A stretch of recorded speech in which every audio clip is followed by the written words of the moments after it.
Alors, il y a quelque chose qui me semble insolite, tu me diras ce que tu en penses, qui est que quand on regarde les choses en mettant Israël entre parenthèses, on a l'impression qu'il y a une espèce de, comment dire, de paix des brutes, des brutes régionales qui pourraient advenir. Euh, Possibilité d'une ère pour Erdogan et Ankara, d'une ère pour les Saoudiens. euh, les Iraniens, eux, sont confinés. On pourrait imaginer que les puissances relativement amicales, ou en tout cas pas très hostiles aux Américains, mais qui en même temps ont des bonnes relations et avec les Russes et avec les Chinois, euh, ont la main jusqu'à un certain point. Sauf que quelque chose y fait obstacle, et qui est la folie dynamique ou la dynamique folle d'Israël. Et le fait que les États-Unis suivent quoi qu'il se passe. Et c'est là où on se demande comment les choses peuvent tourner, parce que manifestement, l'objectif d'une épuration ethnique totale de Gaza, c'est pas sûr que c'est possible, mais en tout cas, c'est la seule dynamique politique israélienne pour le moment. Mais en plus, elle se double de plus en plus d'un début d'épuration ethnique de la Cisjordanie aussi.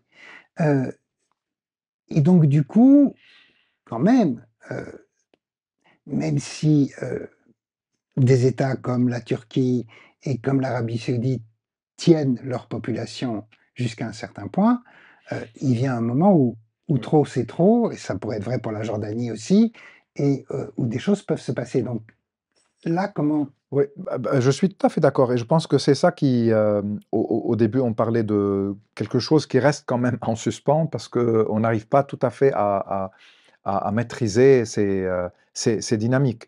J'invite sur cette scène régionale l'Égypte, dont on n'a pas parlé, qui est le plus grand pays démographiquement parlant arabe, qui a la position la plus stratégique, mer Rouge, mer Méditerranée, Afrique, Asie, qui a toujours joué un rôle historique et qui se trouve à l'écart de tout cela, obsédé par la fermeture des frontières pour que les Palestiniens ne viennent pas, pour qu'ils ne soient pas chassés de Gaza, parce que Sisi ne veut pas être l'homme qui sera mentionné comme celui qui a permis cela, tout en causant aussi d'autres problèmes par rapport à l'aide humanitaire, parce que la fermeture, elle est du côté égyptien aussi. Encore une fois, sa priorité, c'est de ne pas laisser sortir les Palestiniens, plutôt évidemment pas pour ne pas faire entrer l'aide humanitaire, mais ça joue.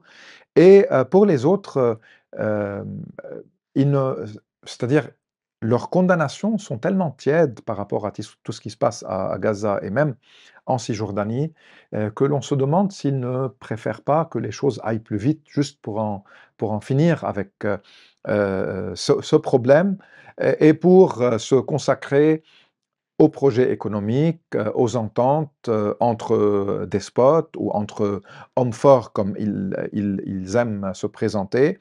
Et c'est là d'ailleurs ce qui les fascinait dans le phénomène Poutine. Et ils ont un phénomène pareil fois 10 avec Trump. Ils n'ont aucun problème avec la Chine, au contraire, c'est peut-être pour ne pas trop froisser les Américains qu'ils ne vont pas davantage côté chinois. Et ils pensent qu'ils vont pouvoir, parce que tout le monde a besoin encore pendant quelques années de leur pétrole, de leurs investissements. On a vu Trump, durant sa visite dans les pays du Golfe, à quel point il a fait des affaires et des centaines de milliards de dollars ont été promis dans différents secteurs de l'industrie et de l'armement.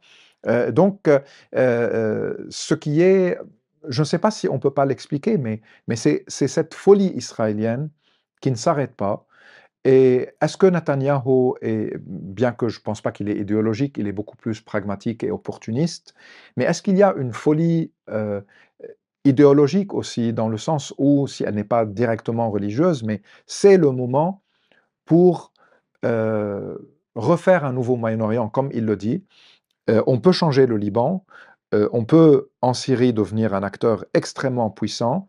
L'Irak est fracturé, les pays du Golfe ne nous embêtent pas, l'Égypte est fragile, on la garde sous pression, et finalement on règle pour de bon la question palestinienne, et tous ceux qui peuvent nuire à nos projets, on peut aller les frapper en profitant d'un Trump qui nous couvre tout le temps, donc Iran et autres, et je pense qu'ils vont intensifier maintenant les frappes au Yémen pour arrêter aussi avec les tirs de missiles Houthi dans la mer Rouge. Ce qui fait que euh, c'est incompréhensible aussi la, la non-réaction ou l'inaction du côté des régimes arabes, notamment les Saoudiens, pour faire un peu de pression sur Trump, un peu plus sur les Européens. Ok, il y a l'affaire symbolique, même si elle est importante, mais elle reste plus symbolique de pousser la France à reconnaître la Palestine et une conférence franco-saoudienne qui tente de relancer des processus dans la région. Mais ça va être trop tard, de toute façon. Trop tard parce que sur le terrain, maintenant Gaza-Ville et le vote du Parlement israélien pour l'annexion en Cisjordanie, les plans au moins au niveau de la zone C, qui est 60% du territoire de la Cisjordanie qui va être annexé et où la colonisation s'accentue, ou en fait s'articule avec un déplacement forcé de population. C'est la première fois depuis 67 qu'il y a autant de communautés palestiniennes déplacées à l'intérieur même de la Cisjordanie, tout en insinuant de temps à autre qu'ils doivent finir en Jordanie, donc en Transjordanie, pour reprendre l'ancien terme qualifiant le royaume hachémite. Ce qui fait que quelque chose échappe à la logique historique ou politique. Est-ce que c'est une dose idéologique, de folie humaine, ou tout simplement de rapport de force que Netanyahou veut euh, utiliser jusqu'au bout pour changer la carte et marquer les esprits? Bah, c'est aussi une dynamique interne au sionisme.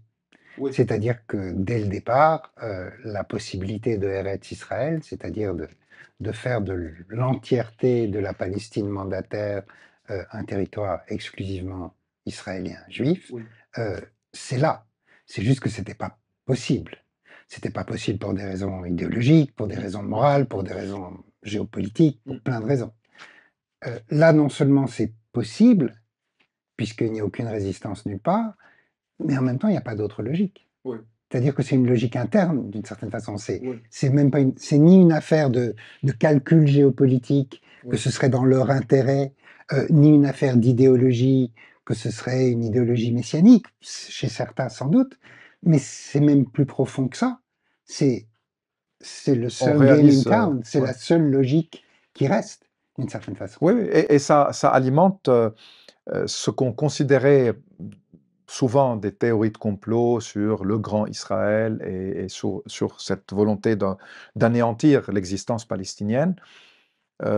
C'est devenu presque une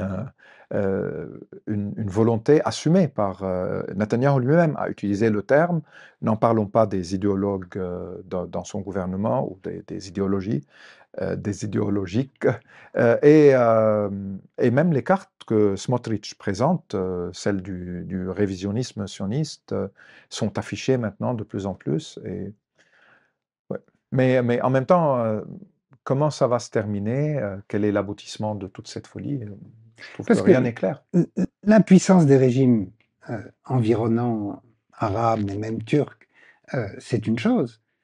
Mais du côté des populations, C'est autre chose. c'était le dernier contrat social qui existait, d'une Tout à certaine fait, façon. tout à fait. Et même, il y a les sociétés et les peuples, entre guillemets, même si le terme aujourd'hui, avec toutes les fractures, les fragmentations, devient un peu difficile à saisir concrètement, mais même au sein sur la carte palestinienne, il y a quand même 7 millions de Palestiniens, entre 5 millions entre la Cisjordanie, Jérusalem-Est et Gaza, et presque 2 millions à l'intérieur d'Israël. Comment ils vont faire avec ces 7 millions? Ils ne peuvent pas les génocider, ils ne peuvent pas un nettoyage ethnique de tout le monde, ça va rester